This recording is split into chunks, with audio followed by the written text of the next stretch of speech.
This video will give you a very important advice for new couples. Technically helpful for all couples, but absolutely essential for new couples. Before I tell you, let's see if you can guess it yourself. I'll tell you a small story and see if you can figure out the mistake. Raksha and Pratik were old college friends. They came out of college, joined the same company. After a year of working together, they became much closer than before. Other friends had gone away and they were spending extra time together. So they became very important for each other. Pratik started liking her a lot and one day decided to express himself.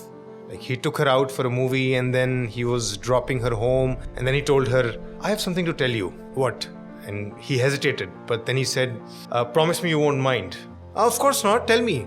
And she was now blushing inside because she kind of understood where this was going. "Tell me na." "Okay, so I wanted to tell you for a long time, I like you." She blushed even more and she smiled and she said, "I know, I like you too." And then there was happy ever after. Obviously not. How will I make a video then? As the relationship started, they obviously started going out more often, longer hours on the phone, the emojis got upgraded to hearts and kisses on the chat, but there was something still missing. Even after 5 months of dating, Pratik felt that things weren't fully clicking. Like they were together but still a bit distant. He felt that she doesn't express much love. Like she would send a heart emoji but won't really express much in real words. They go out but she won't really hold his hands. When they fight real bad, she loses her tolerance and says, "I'm done with you." Pratik still doesn't feel secure in this relationship. He feels it's not reaching its depth. And when he tries to talk to her about all these things, it leads to another fight, which doesn't get resolved. That makes them even more distant. They finally go to a therapist. The therapist understands the whole situation, as good therapists do, and then asks Raksha, "Is there something that's holding you back?" Raksha goes quiet for a few moments and finally admits that she's afraid of the future. "Why?" the therapist asks. She says, "My family might not approve because he's from a different caste and he's planning to go away for further studies. There will be long distance. We have been fighting a lot and I sometimes feel that we should have just stayed friends. Like we were better as friends. Maybe not a good match. I do like him, but I don't want to get attached too much.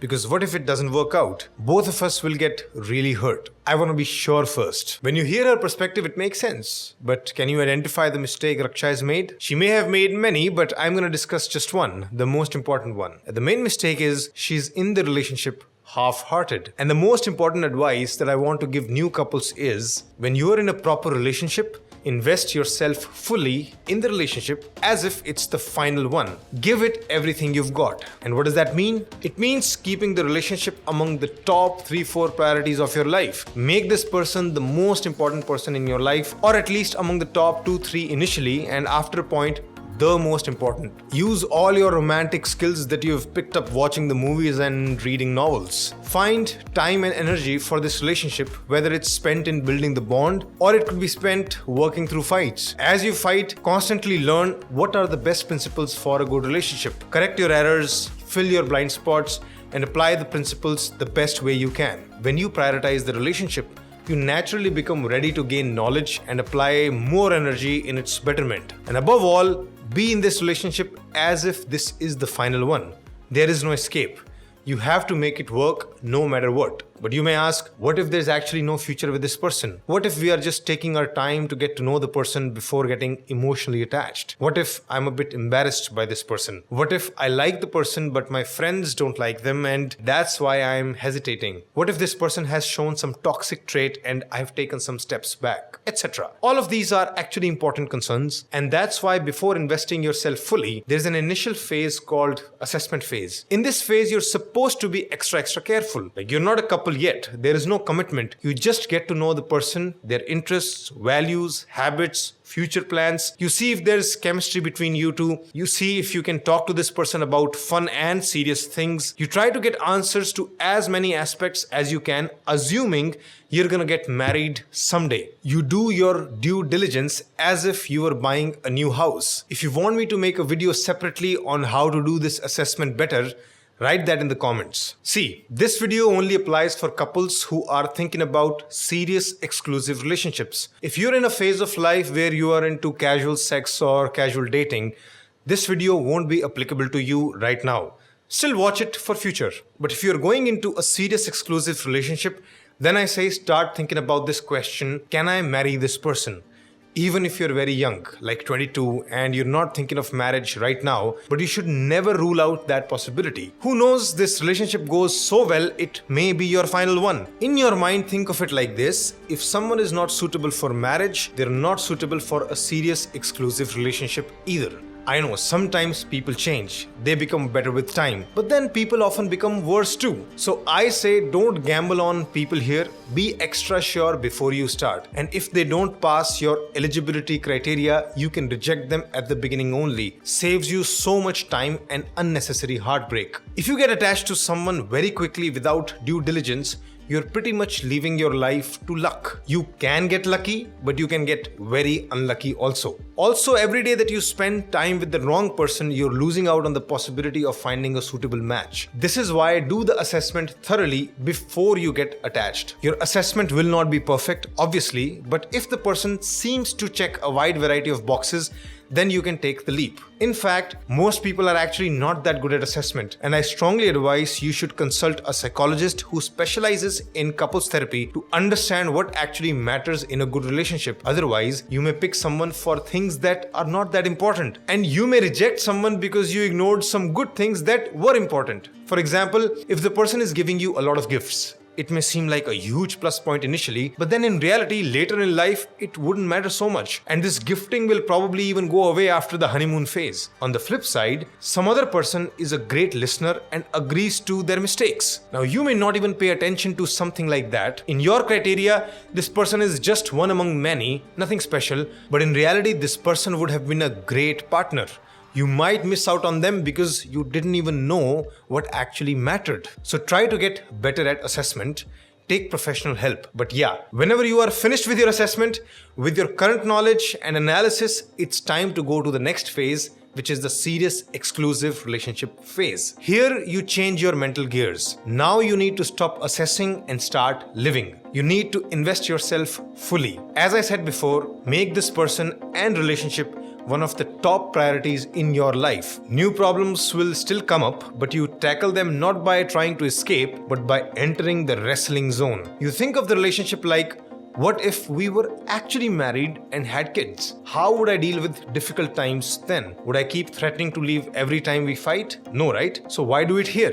Most importantly, don't play a half-hearted game. You only get to understand the full potential of a relationship by living the relationship fully. You won't understand it through mental calculations, sitting at the fences. You can't be stuck in the assessment phase when it's time to actually live the relationship. In extreme cases, you may still have to assess again, but in most cases, that part should be over. Relationship's full potential will only be known when you have seen the highest peaks of the relationship and the lowest valleys. Highest peaks means how much love can there be? How close can you get? How deep the attachment can be? And lowest valleys means how toxic or negative can it be? And do you both have the intent and the ability to come out of the valleys, learn something and avoid them in the future? And you can truly climb the peaks and climb out of the valleys if you are fully invested. You have to use all your energy, emotion and intelligence on this relationship. And imagine you're holding back on your efforts because you're still in the assessment zone, like whether the relationship is good enough or not. It's like you start a new company and you don't work hard. And I tell you to work hard,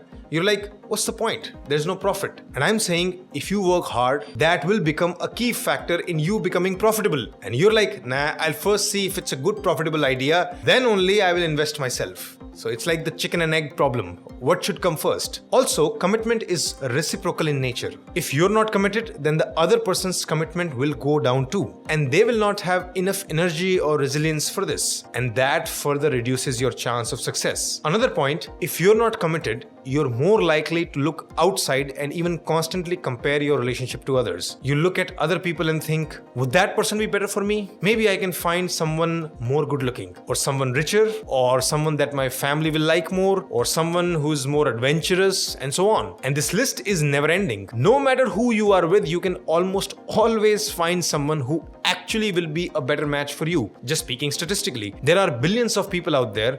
Of course, there are more suitable partners out there for you, but you can only have one. And today, we don't have the technology to match you with the most suitable person for you out there in the billions. So you find someone good enough and you stick to them. That's the one for you. And then you have to invest yourself in that person as if they really are the best person for you and the only one for you. Because if you don't have that mindset, you will never ever be satisfied. Your mind will always keep calculating and looking outwards for someone better. You'll always be in constant assessment and regret. Maybe the only thing that is stopping you from having an awesome relationship with your current partner is that you're not investing yourself. Maybe if you commit fully and your partner commits fully, all doubts will go away. The relationship will become so good and important that all obstacles may start to seem unimportant. And you can only know that if you give it everything. And if the relationship still fails, which it may, at least you'll have no regrets. You'll know you did your best. So let me summarize. Be careful before entering a serious exclusive relationship. Assess well. Once you enter, jump in with both feet. Do your best. Two most important things in doing your best are apply more effort with highest priority and learn the best relationship principles. For that, I have created this playlist. You can watch it here. Link is also in the description. Shridhar Lifeschool is a team of psychologists who specialize in counseling. To book sessions, go to our website shridharlifeschool.com.